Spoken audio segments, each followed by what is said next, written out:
Hey, friend.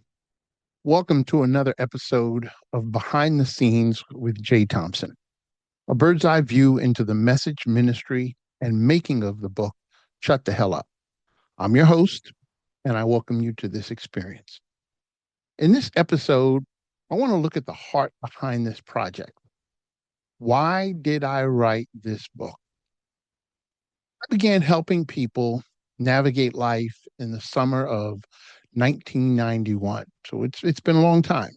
That means I've been coaching people uh, into productive, meaningful, rewarding lives for more than 35 years. And in that time, I've discovered that there are two kinds of people. There are drivers, and mostly there are those who ride. Now, riding through life means that everything in your life comes down to the circumstances that you are handed. Uh, Riding through life means you are counting on someone else giving you a leg up, or giving you a hand. Someone else feeling sorry for you. Your All of your life is based on the breaks that you get, and much of life for a person like that is unfair because people don't understand me. They don't know what I'm trying to do. They won't help me. That kind of life, you're always looking for luck and good fortune to be on your side. It leads you to a victim's mentality where you are what has happened to you, and you're always waiting for your ship to come in, for a door to open, for an opportunity to be extended to you, for someone to recognize the good work that you've done and put you in for a promotion. You're always waiting for something outside of you to turn the tables in your favor. You are always dreaming and hoping, but never stepping into it. And that's what it looks like when you are a passenger in your own life. I wrote this book to give you permission to drive.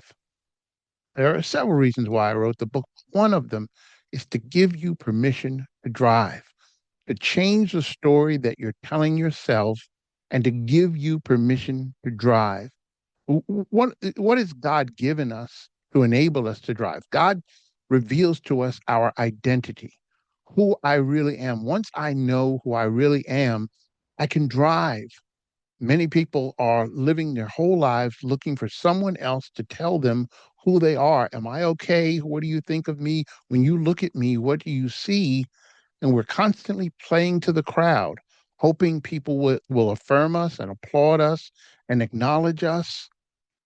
But when you discover your identity and who you are, and you settle into that, you no longer need the applause of the crowd. You live for an audience of one. God also reveals to us our purpose. Once you get your purpose, what in Latin they call it your raison d'etre. I believe it may be French, but your raison d'etre, your reason for being, why you are here. And so it once I understand my purpose, then I can move with haste into doing what I was created to do. And then God gives us vision. Vision is a clear path between where I am and where what is possible in my life. I wrote this book so that those who read it can understand that they can change the story that they're telling themselves and step into their identity, their purpose, and their vision. And finally, God gives us power to get down in that driver's seat and to turn the ignition key in the ignition and to put our foot on the pedal and to drive. Well, the question is, which person are you? Are you going to be the one who rides, or are you going to be the one who drives? Driving takes courage. Driving takes faith. Driving takes confronting the complacency in your life that would tell you that it's easier to slip into the back seat and let someone else take the wheel. In Formula One racing, there are different positions. There's pit crew, there's technicians, there's engineers, there are lots of positions. But two of the positions I want to focus on, there's the team principal and there's the Formula One driver. The driver does not make the ultimate decisions about what happens with the car and how the car is built and how the car is constructed and what they have to work with. No, that's the principal's job. The principal does that. The owner, the principal They make those key decisions about what is available to that driver. But the owner, the principal, does not go out on the track. They are not going around the track at 175, 200 miles an hour. That's not their job. That job falls to the driver.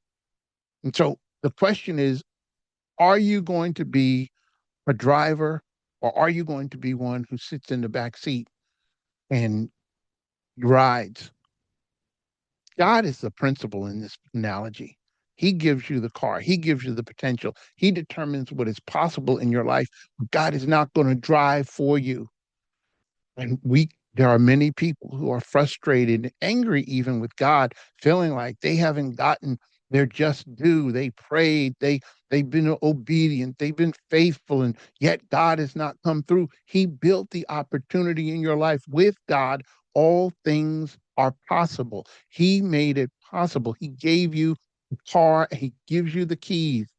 And now it's up to us to put on the helmet, to strap in, get out on that track and see what's under the hood.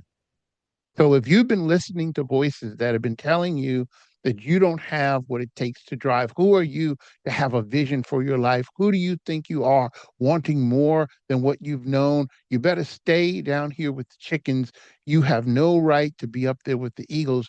Then I say you need this book, and I say you need to shut the hell up in your life. Question is, who am I? Am I going to be a rider, passenger in my own life? Or am I going to take the courage and the faith and the keys, put on my helmet and strap in and drive? It's up to me. It's up to you. I, for one, am driving in my life. And if I'm driving, given the story of my life, anybody can. So that's one of the reasons that I wrote this book, give you permission to drive. I hope you take it and the keys and see just how far you can go. God bless. Keep driving. And we'll see you next time on Behind the Scenes with J Thompson.